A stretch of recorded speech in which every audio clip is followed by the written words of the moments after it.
I love everything about McClelland. It's such a unique and precious place to be. I love the fact that there's rolling lawns in the front and a lake. We've got an intermediate area out the back and then scrub and bushland. This is absolutely unique, and it's housed in a beautiful 16 hectares of land. I love how the sculptures are placed in McClelland to interact with these different environments. It's the connection of art and nature, the sculptures grounded on the land. It's magical.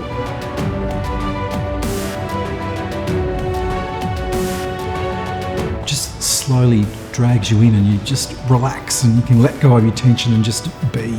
It's a place that brings a sense of refuge, a sense of joy, relaxation and peace. It's an escape. I love the environment, I love the setting. It signifies something more exciting.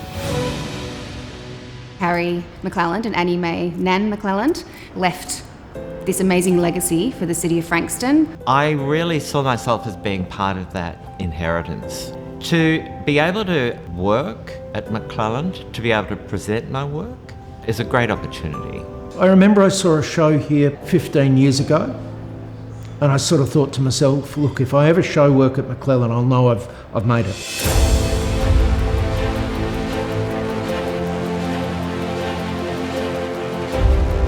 McClelland offers many opportunities to Australian artists. We've been lucky and fortunate enough to have something like McClelland available for the public.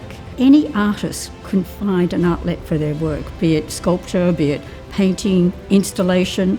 What's important for me about McClelland is that I have this sense of connection whenever I come here, a different story to narratives usually told in the Melbourne art world.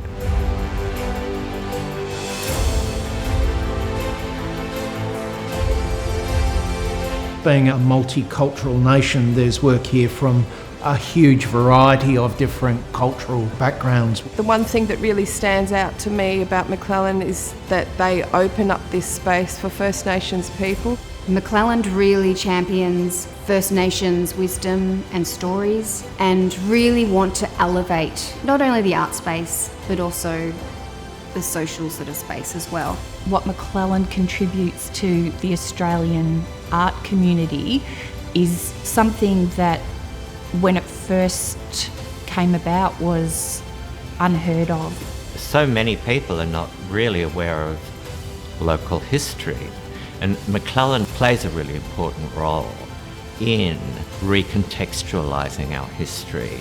We house, in a sense, the entire Australian history of Australian sculpture, from the mid-century modern onwards to late modern and then contemporary work. Some of these Indigenous artists walking through the gallery, they've got pieces that we're selling in the gallery, so it's lovely to be able to work with their work as well. It's a joy to buy something from there and give it as a gift to someone because it's almost like you're giving them something of McClelland. People who aren't necessarily even interested in art or sculpture, they can come here, have a picnic and just be immersed in the sculpture, taking on the artistic feel without actually coming to look at it, but it's there.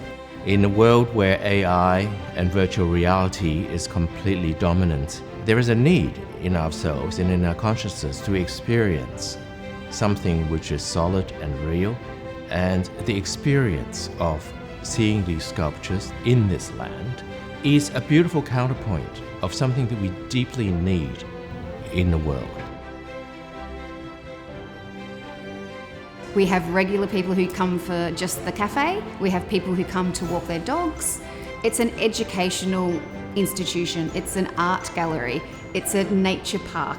Anyone can come here and enjoy so many different aspects of both performing or fine arts. That's been going on since the early 70s, and I think the fact that that continues now makes it a far more inviting space for people who potentially would say, an art gallery is not for me.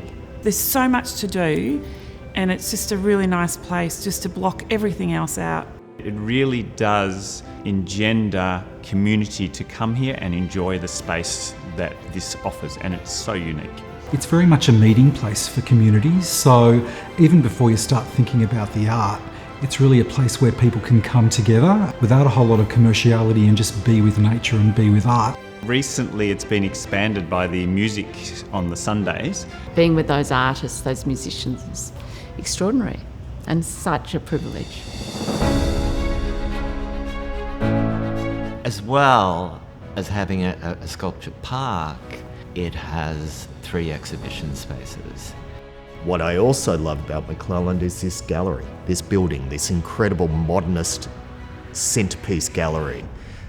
And I love being able to experience the contrast between the exhibitions in here and seeing the work out in nature beyond.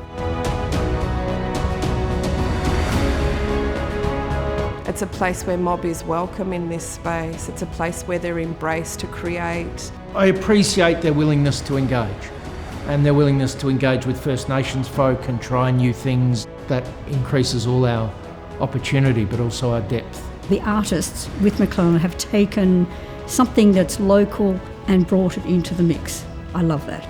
I feel very renewed when I come to McClelland and I'm driving out at the end of the day. I always feel like I've accomplished something spiritually and just relax and be at one with myself and be at one with the environment.